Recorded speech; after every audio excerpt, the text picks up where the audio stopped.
경찰청이 경찰을 대상으로 약 한 달간 의무 위반 근절 특별 경보를 발령했습니다. 경찰관이 만취 상태로 동료를 폭행하거나 음주운전을 하다 적발되는 등 일선 경찰들의 범죄 행위가 잇따라 발생했기 때문인데요. 특별 경보에 따라서 앞으로 경찰청은 적발된 당사자를 가중처벌하고 1차 책임자와 경찰서장들에게도 책임을 물을 예정입니다. 대구에서도 최근에 경찰의 음주운전 사고가 잇따라 발생하면서 기강이 해이해졌다는 지적을 받고 있는데요. 지난해부터 전 직원 특별교육을 시행하고 있지만 뚜렷한 효과가 없었다는 비판을 받고 있습니다.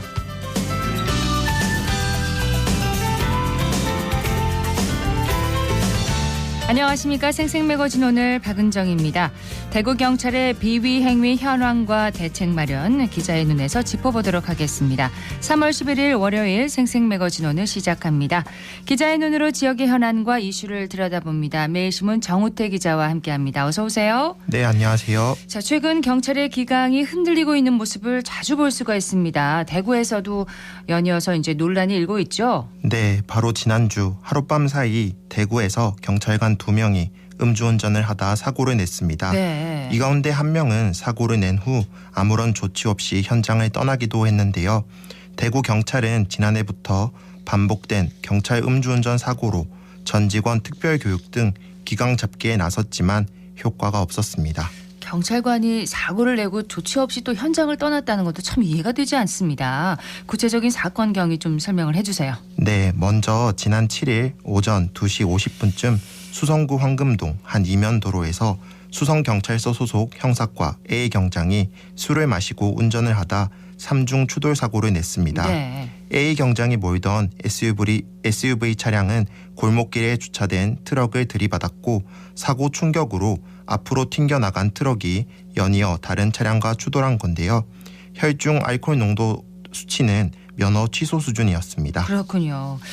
다른 사건은 어떻게 됐습니까? 네, 비경감의 경우 수성구 한 우체국 앞에서 사고를 냈고 이후 3km가량 차를 몰아 수성구 만촌동 아파트까지 이동했습니다. 네. 사고 현장을 목격한 시민의 추격 끝에 신고를 받고 출동한 경찰에 붙잡힌 건데요.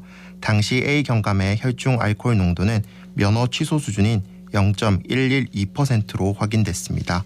심지어 B 경감은 교통팀장을 맡고 있었고 지난 2020년에도 음주운전으로 정직 3개월 처분을 받은 것으로 알려졌습니다. 음주운전을 적발해야 하는 경찰이 음주운전 혐의로 체포되는 웃지 못할 상황이 벌어졌습니다. 그러네요. 음주운전은 뭐 중범죄에 해당하잖아요. 네, 맞습니다. 해당 경찰들은 그럼 어떤 처분을 받게 되는 건가요? 네, 우선 대구경찰청은 지휘부와 관내 11개 경찰서장 등 총경급 간부를 소집해 음주운전 근절 대책회의를 다음날 열었고 음주운전에 대해 엄중 경고하고 재발 방지 대책을 논의했는데요. 네. 사실관계 확인 후 징계 수위를 결정할 방침이라고 밝혔습니다. 네. 경찰의 음주운전 하루 이틀 일이 아닙니다. 특히 지난해도 사건이 많았다면서요? 네, 맞습니다. 최근 5년간 대구 경찰이 음주운전을 하다가 적발된 건수만 해도 21건에 이릅니다.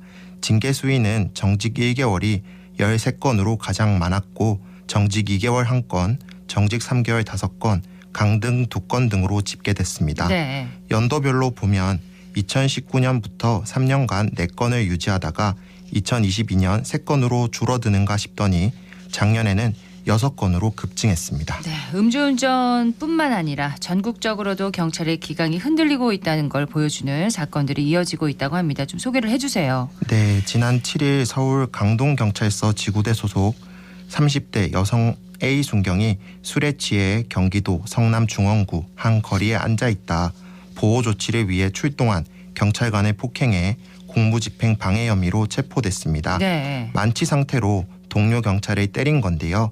A 순경은 체포 과정에서 출동한 경찰이 적법한 절차를 지키지 않고 상해를 입혔다고 주장하며 고소장을 제출했습니다. 네. 동료 경찰을 이제 폭행한 혐의를 받는 와중에 또 고소로 맞붙은 건가요? 네, 맞습니다. 네. 참 보기 좋지 않은 그런 상황이네요. 네, 문제는 이 사건이 서울경찰청장이 긴급회의를 열고 기강을 바로잡겠다고 밝힌 지 만 하루가 되기 전에 발생했다는 점인데요. 전날 조지호 청장은 일선 경찰서장 등 총격급 간부를 전원 소집해 엄중 경고를 했지만 24시간이 채 지나지 않아 또 다른 사건이 벌어진 셈입니다. 네. 조 청장은 최근 비위 행위가 있었던 경찰서 서장을 일일이 호명하며 대책이 무엇인지 실효성이 있는지 등을 지책한 것으로 전해졌습니다.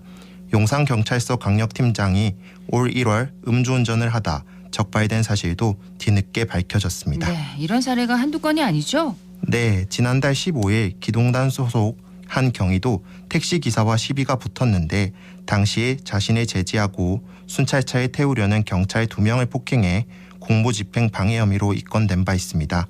이튿날 모 경장이 신림동 한 술집에서 시민을 폭행했고 지난달 말에는 서울 강북경찰서 소속 40대 초반 경사가 성매매를 하다 단속반에 적발되며 무리를 빚기도 했습니다. 네. 자, 이렇게 기강이 해이해진 모습을 계속해서 보이고 있는데 특단의 대책이 좀 필요할 것 같습니다. 네, 상황이 심각해지자 윤희군 경찰청장이 나섰습니다. 전국 지휘부 화상회의를 주재하며 의무 위반 근절 특별 경보를 다음 달 11일까지 발령한 건데요. 의무 위반 행위자에 대한 가중처벌, 관리 책임 미흡 시 엄중 조치 등이 주된 내용입니다. 네. 회의에는 전국 18개 시도경찰청장과 일선 경찰서장이 모두 참석한 것으로 알려졌습니다. 네, 특별 경보의 내용은 뭔가요? 네, 특별 경보 발령에 따라 경찰은 이 기간 동안 전 경찰관서에서 특별 감찰 활동을 벌입니다.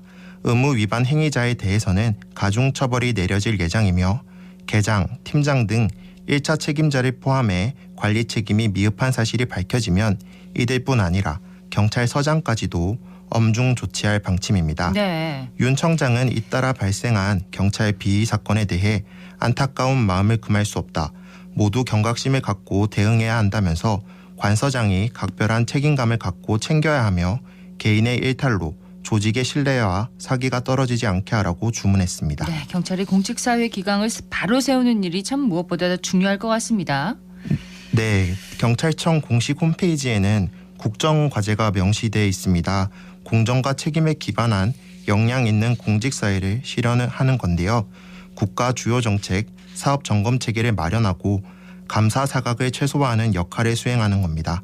더 나아가서 이를 기반으로 안전관리 체계 확립과 사회적 약자 보호 시스템을 강화해 국민이 안심할 수 있는 생활 환경을 조성한다는 과제를 수립한 상태입니다. 네, 경찰 조직이 해이한 모습을 보이면 불안감이 더 커질 수밖에 없는데 해외에서도 공권력이 좀 휘청이는 그런 사례가 있다면서요? 네, 대표적으로 최근 미국의 경우 경찰 권한을 지속적으로 약화시킨 탓에 오히려 역효과를 보고 있기도 한데요. 시민들의 불신이 더해지면서 치안이 불안정해지고 강력 범죄도 증가하는 등 사회 곳곳에서 문제가 발생하고 있습니다. 그렇습니다. 경찰의 기강이 해이해지면 결국 그 피해는 국민들에게 돌아올 수밖에 없는 거네요. 맞습니다. 경찰은 굳건한 공권력의 상징이기도 합니다. 오늘 다소 부정적인 이야기를 많이 했지만 일선 현장의 대다수 경찰들은 지금 이 순간도 위협을 무릅쓰고 맡은 바 최선을 다하고 있습니다. 그렇습니다. 다만 이렇게 기강이 무너진 모습을 반복해서 보여주다 보면 신뢰감도 떨어지게 되고 공권력도 제 힘을 상실하기 마련입니다. 네. 공권력의 부재는 대형 사건 사고의 주 원인이 되기도 하죠.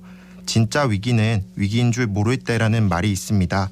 현 상황을 거울로 삼아 근본적인 개혁에 나서야 할 것으로 보입니다. 네, 경찰의 달라진 모습 기대하겠습니다. 매일신문의 정우태 기자였습니다. 고맙습니다. 감사합니다.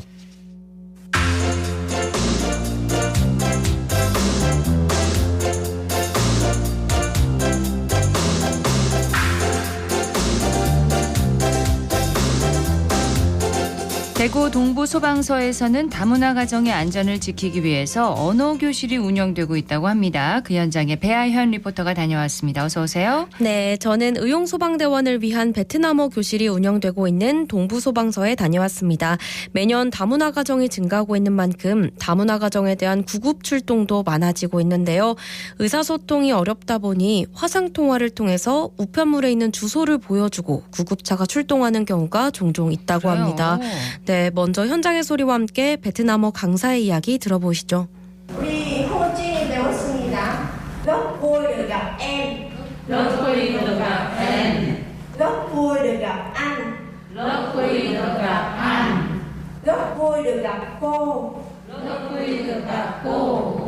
저는 대구 동구가족센터에 근무하고 있는 이효민이라고 합니다. 대구에서 어른들한테 베트남어 가르쳐주는 수업이 잘 없거든요. 아마 소방서에서 처음에 열린 그 수업인 것 같아요. 제안 맡으니까 너무 기쁘고 영광스럽습니다. 그래서 하게 됐습니다. 요즘에 베트남 그런 이주 여성 많이 들어오고 점점 정착하게 살고 있고 그래서 아마 안전 문제 같은 것도 소방관님들을 많이 관심이 있어가지고 그래서 베트남어도 필요한 것 같아요. 여기 진짜 적극적으로 배우고 있어요. 질문 많이 하고 특히 호칭에 대해서 잘 알아보고 싶고 특히 발음에 관심 많이 합니다. 정확하게 베트남어 배우고 싶은 마음이 있어서 그런지 그 발음에 대해서 많이 물어봐요. 베트남어 배워서 다문화 가족을 안전하게 좀 도와주시면 좋겠고 저도 고향에 조금 더 도움이 되면 좋겠습니다. 이분이 베트남어를 가르치는 강사인 거죠? 네, 맞습니다. 예, 의용소방대원들을 가르치고 있다는 건데 의용소방대원은 어떤 역할을 하나요? 네, 의용소방대원은 소방 업무를 보조하는 민간단체로서 법적 단체인데요. 소방대원들의 보조 역할을 수행하기도 하지만 자발적인 봉사활동을 많이 하는 만큼 다문화 가정을 가장 많이 만난다고 합니다. 네. 그만큼 의용소방대원이 베트남어를 배우게 되면 재난 상황에 취약한 다문화 가정에 많은 도움을 줄 수 있는데요. 수업을 수강하는 의용소방대원들도 만나봤습니다. 저는 동부소방서 여성본부대 부대장 노하연이라고 합니다. 저는 주임님께서 이 베트남어 교실을 운영하신다고 하실 때 제일 먼저 신청을 했는데요. 제가 전문 심폐소생술 강사로 활동을 하거든요. 아무래도 다문화나 외국인 분들 많이 계시고 하니 도움이 많이 될 것 같아서 신청을 했어요. 또 배우다 보니 재미도 있어요. 어렵기는 합니다. 이제 배웠으니 용기를 내서 또 먼저 물어봐 드릴 예정이에요. 제가 능력이 될지는 모르겠지만 이렇게 배움이 조금 더 깊어지고 좀 더 오래된다 하면 베트남어로 심폐소생술을 가르쳐드리고 싶은 생각이 있습니다. 인식도 요즘은 많이 변화가 됐고 아이들도 학교에 가보면 다문화 가정에서 온 아이들도 많잖아요. 그래서 뭐 지금은 저희 나라 국민이나 다문화 가정이나 동일하게 보고 다 같이 즐겁고 건강하게 잘 생활할 수 있으면 좋겠습니다. 저는 동천지역대 총무부장 조성주라고 합니다. 제가 업을 지금 베트남 쪽으로 일을 하다 보니까요. 실제적으로 다문화 가족을 굉장히 많이 만나는 사람 중에 한 명인데요. 소방적인 측면에 있어갖고 굉장히 취약한 분이 많아요. 전혀 모르고 있는 상태가 많습니다. 실제로 화재가 나고 문제가 생겼을 때 베트남 같은 경우는 이 소방제도가 우리하고는 많이 다릅니다. 자기 나라 불은 자기가 꺼야 되는 상황이라다 보니까 그러다 보니까 한국에 와 있는 친구들이 전혀 모르고 있더라고요. 앞으로는 아까 말씀하신 것처럼 심폐소생술을 포함해서 같이 할 수 있는 소방 교육을 같이 할 수 있도록 많이 그랬으면 좋겠습니다. 의용소방대원들이 상시 이제 근무하는 건 아니잖아요. 네, 맞습니다. 예, 그러면 이 베트남 교실은 어떻게 운영이 되는 건가요? 네, 베트남어 교실은 지역 내 증가하는 베트남 다문화 가정에 대한 소방 안전 요구가 커짐에 따라 추진하게 됐는데요. 동부 의용소방대원 중 교육을 희망하는 사람은 베트남어 강사의 도움을 받아서 6월까지 매주 목요일에 1시간씩 교육을 받을 수 있는데요. 네. 더 자세한 이야기는 동부소방서 담당자의 목소리로 들어보시죠. 동부소방서 예방안전과에 근무하고 있는 김태완이라고 합니다. 우리 동구에 갈수록 베트남 다문화 가정이 많아지고 있고 동구에 있는 가족센터의 얘기를 들어보면은 다문화 가정에 대한 안전이라든가 그런 부분에 대해서 부족한 부분이 있어서 우리 의용소방대가 봉사를 하면 좋겠다는 생각이 들어서 의용소방대원에 대해서 베트남어 교실을 운영하게 되었습니다. 의용소방대원들이 베트남어 교육을 배우면 예를 들면 소화기 사용법이라든가 아니면 심폐소생술이라든가 그런 걸 교육을 할 때 베트남어를 배우면 좀 더 이제 다문화 가정하고 가까이 소통할 수 있는 부분이 있어서 하나의 계기가 되었다고 생각됩니다. 의용소방대원들이 생각보다 굉장히 의지가 강하고 또 베트남어를 배우고자 하는 목적도 어느 정도 뚜렷한 것 같더라고요. 그래서 시간이 지날수록 배우려고 하는 의지가 강해지는 것 같습니다. 앞으로는 지금 1기를 하고 있는데 좀 더 확대를 해서 초급에서 다음에 초급 배운 분들이 중급으로 또 배울 수 있고 좀 더 깊이 있게 배우면 활용성이 더 높을 것 같아서 그런 계획을 가지고 있습니다. 좀 더 저희가 다문화 가정에 대한 인식이 좀 더 개선되었으면 좋겠고요. 그리고 사실 지금 해가 갈수록 다문화 가정이 많아지고 있거든요. 그래서 다문화 가정에 대한 소방 안전에 대한 부분도 우리 소방 관세에서 좀 더 확대할 수 있는 기회가 되었으면 좋겠습니다. 보통은 이제 다문화 가정에서 네. 우리말 한국어를 이제 배운다고 생각을 했는데 네, 맞습니다. 이렇게 도움이 필요한 가정을 위해서 의용 소방대원들이 베트남어를 배우고 계신다는 게 대단하신 것 같아요. 네. 예, 앞으로 다른 언어로도 확대할 가능성이 있나요? 네, 추가 언어 교실에 대해서도 계획은 가지고 있다고 하는데요. 의용 소방대원들의 이 언어 교실을 통해서 언어와 문화 차이를 극복하고 다문화 가정의 안전까지 지킬 수 있기를 바랍니다. 네, 배아현 리포터 소식 잘 들었습니다. 네, 고맙습니다.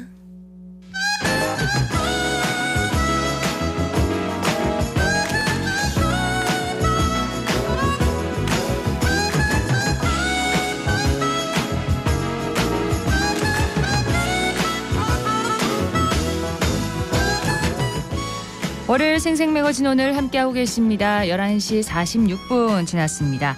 이번에는 정치 알아야 바꾼다 시간입니다. 정치 알바 김수민 시사평론가 연결되어 있습니다. 안녕하십니까? 네, 반갑습니다. 예, 4.10 총선 앞두고 각 정당의 공천이 대부분 완료됐습니다. 대구 경북 지역의 공천도 관심과 논란의 대상이 되기도 했는데요. 대구 달서갑에서 현역인 홍석준 의원이 탈락하고 유영하 변호사가 단수 추천을 받은 게 그 대표적인 좀 사례가 아닌가 싶습니다. 어떻게 보십니까? 네, 홍석준 의원이 결국에는 승복을 하기는 했는데요. 한때는 시스템 공천이 아니라고 반발을 했었습니다. 이에 대해서 국민의힘에서는 점수차가 컸다라고 말을 하고 있는데요. 네. 다만 점수가 공개가 됐던 건 아니고 또 경선 실시를 해보지 않았기 때문에 유영하 변호사의 경쟁력은 확인할 길은 없을 것 같습니다. 이게 이제 과정을 떠나서 결과적으로는 어쨌든 박근혜 전 대통령 측근 변호사의 공천이 단수 추천으로 이루어졌다라고 하는 부분이고 네. 이 부분은 국민의힘 입장에서 이제 지역 말고도 이제 전국적으로 매연 확장에 지장이 될 수 있다는 전망이 나올 수밖에 없겠습니다. 최근에 민주당에서 조국의 강을 건너지 못했다 이런 평가가 나오는데 네. 국민의힘도 탄핵의 강을 건너지 못한 거 아니냐 이 얘기가 어쨌든 등장을 하고 있거든요. 네. 이 부분이 이제 국민의힘의 큰 숙제가 될 것으로 보입니다. 자, 또 대구 중남구 국민의힘 후보로 공천된 도태우 변호사에 대해서는 과거 5.18 폄훼 발언을 했다는 논란이 일었습니다. 네, 도 변호사가 사과를 하기는 했습니다. 과거에 정제되지 못한 발언을 했다라고 그렇게 밝혔고요. 그리고 본인이 북한군 개입설을 제기한 적은 없다라고 반박을 했는데요. 네. 다만 지난 도 변호사의 발언을 살펴보면 2019년 초에 했던 발언들을 보면 예를 들어서 5.18의 최대 부정적인 흐름이 북과 단 하나의 연결도 없다고 말할 수 있는 사람은 좀 사실을 무시한 거죠.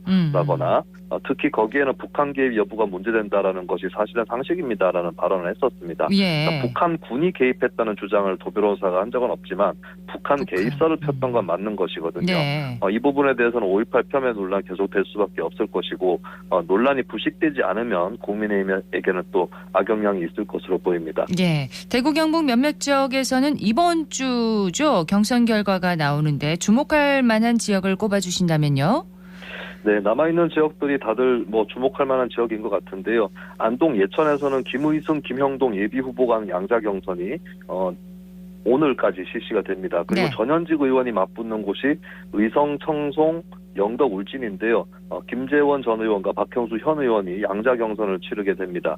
그리고 구미 을 같은 경우는 무려 4파전입니다. 강명구, 김영식, 최우영, 허성우 예비후보가 12일, 13일 경선을 해서 14일에 발표가 나겠고요. 예. 만약에 과반 득표자가 나오면 거기서 끝이 나겠지만 그렇지 않으면 15일부터 이틀간 결선 투표를 하게 되는데 구미 을 지역이 국민의힘이라든지 전국 지역에서 가장 마지막에 결과가 나올 수도 있다라고 그렇군요. 하는 그런 일정입니다. 그리고 저는 이제 가장 관심을 모으고 있는 지역은 대구 동구 군위 을이라고 보는데요. 네.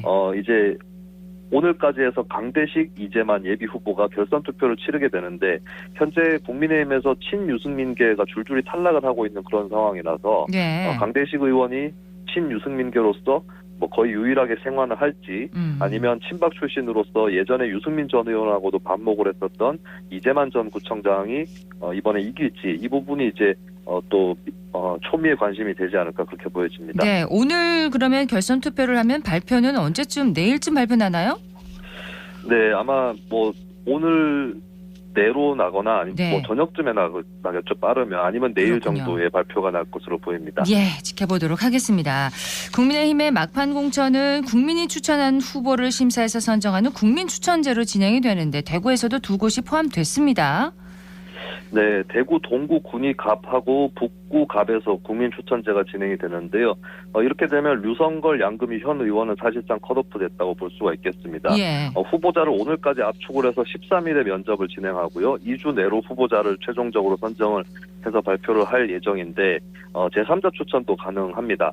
추천인이 10명 이상이면 신청한 것으로 간주가 되는 것이고요. 예. 결국 이 공천은 결과로 승부하는 공천이 될 것 같습니다. 그러니까 공천 결과에 따라서 두 가지 평가 중에 한쪽으로 흐를 것 같은데요. 네. 첫 번째는 부정적인 경우, 예를 들면 당 주류 핵심이 선호하는 부류의 인사한테 채찍의 기회를 부여한 거다. 이렇게 이제 평가가 날 것인지, 아니면 그동안의 정치권의 문화나 관행 때문에는 힘들어 보였던 그런 신선한 인물이 이런 공천을 통해서 선정이 됐다. 이렇게 네. 평가를 받을 것인지 결과로 승부하는 그런 공천이 될 것으로 보입니다. 예, 민주당에서는 서울 강북갑의 박용진 의원, 안산 상록갑의 전해철 의원이 곧 경선 성적표를 받게 되는데 비명계 현역 의원의 낙천 릴레이를 글쎄요, 멈출 수가 있을까요?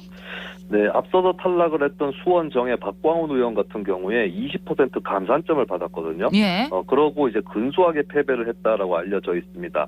이 선에 전해철 의원도 비슷하게 걸려 있는 걸로 보이는데, 이제 전해철 의원은 박광훈 의원처럼 3선 의원인데 굳이 따지면 2년 정도 의원을 더 지냈어요. 그런 거는 좀 장점이 될 수 있을 것이고요. 근데 반면에 상대가 또 민주당 적극적 지지층에서 유명한 양문석 전 동영 고성위원장입니다. 이 네. 부분은 또 고비로 고비로 보여집니다. 그리고 한편 박용진 의원의 경우는 하위 10%에 선정되는 바람에 감산점이 30%가 부여가 됩니다. 그러면은 정봉주 전 의원을 상대로 59대 41의 편차 이상으로 벌려야 되는 상당히 부담이 있는 싸움이 될 것 같고요. 예. 그래서 이제 구조적으로 매우 불리하다고 볼 수 있겠습니다. 하지만 그만큼 만약에 이길 경우에는 민주당 공천의 최대 승자가 될 가능성이 있고 총선 이후에 이재명 대표를 대항하는 이 대표에 대항하는 리더십이 형성될 수도 있다라고 전망을 해보겠습니다. 예, 경선 결과를 지켜보겠습니다. 한편 이재명 대표가 출마하는 인천 계양을 국민의힘 원희룡 전 국토부 장관의 추격으로 인해서 정말 대표적인 접전지로 지금 꼽히고 있습니다. 어떻게 보십니까? 네, 뉴스원이 한국갤럽에 의뢰해서 지난 7일 해당 선거구에 만 18세 이상 504명을 대상으로 전화 면접 조사를 했는데요. 네. 오차 범위는 95% 신뢰 수준의 플러스 마이너스 4.4%포인트고 자세한 사항은 중앙선거여론조사심의위원회 홈페이지를 참조하시면 되겠습니다. 이재명 대표가 45%, 원희룡 전 장관이 41%가 나왔습니다. 이 지역이 이제 민주당 쪽에 유리한 지역이긴 한데 격차가 어느 정도 좁혀진 모습이어서 그러네요. 결국에는 이제 격전지가 될 것으로 보이고요. 이 선거는 구도가 60%, 인물이 30%, 선거운동이 10%라는 말이 있습니다. 네. 그런데 거대 양당의 주요 정치인이 다 출마를 했기 때문에 구도와 인물 변수는 이미 다 작용을 한 것으로 보이고 그렇다면 남아있는 것은 선거운동이라고 저는 보거든요. 10%요? 네, 선거운동에서 어떤 인상을 주는지 그리고 조직세를 과시하는 선거운동보다는 네. 좀 이렇게 유권자들에게 가까이서 다가갈 수 있는 이런 선거운동이 더 효력이 있을 것으로 전망이 됩니다. 네, 선거운동 기간이 아주 중요하다라고 강조를 해주셨는데 비례대표 득표에서는 지금 조국 혁신당이 선전할 것이라는 예측이 점점 높아지고 있습니다. 조국 혁신당 총선에 끼칠 영향은 어느 정도로 보십니까? 네, 민주당 적극 지지층의 많은 지지를 받고 있는 것으로 현재 드러나고 있는데요. 다만 새로운 지지층을 발굴을 해서 확장하느냐 이 부분은 의문이 있습니다. 한국갤럽에서 5일부터 7일까지 만 18세 이상 전국 1000명을 상대로 한 여론조사가 있는데 표본 오차는 95% 신뢰 수준의 플러스 마이너스 3.1%포인트고요. 여기서 조국 혁신당 비례대표 투표 의향이 15%로 선전하는 것으로 나타났지만 15%. 20대에서는 1% 정도 수준이었습니다. 예. 네, 이런 점을 봤을 때는 민주당 지지층 내에서 주로 세고 있다라고 봐야 될 것 같고 근데 민주당 입장에서는 이것보다 더 부담인 것은 너무 지나치게 양측이 묶이게 된다면 민주당의 외연 확장이 가로막힐 수 있다라고 하는 부분, 이런 것들이 이제 민주당의 좀 이중 숙제로 주어지는 것 같습니다. 제3지대 총선 준비 소식도 좀 살펴보겠습니다. 새로운 미래 이낙연 대표 광주 광산 을에 출마한다고 선언을 했고요. 개혁신당 이준석 대표는 경기 화성 을에 출마를 했습니다. 자, 전망 어떻게 보십니까? 네, 이낙연 대표는 민주당 민영배 의원 지역구에 출마를 했는데 민 의원이 뚜렷한 친명 성향이고 또 현역 의원 심판 정서 이런 것들이 있기 때문에 있을 수도 있다. 뭐 이런 의도로 이제 선정을 한 것 같아요. 또 이 대표 고향이 전남 영광이기 때문에 광주 지역 중에 그와 비교적 가까운 곳을 고려를 한 것 같고요. 이준석 대표는 이제 동탄 신도시의 젊은 유권자들 기대를 하고 출마를 한 것 같습니다만 이들 후보들에게는 이제 초반 여론조사가 절대적인 관건이 될 것 같습니다. 네. 어느 정도로 나올 거냐. 이준석 대표는 2위권 안에 드느냐.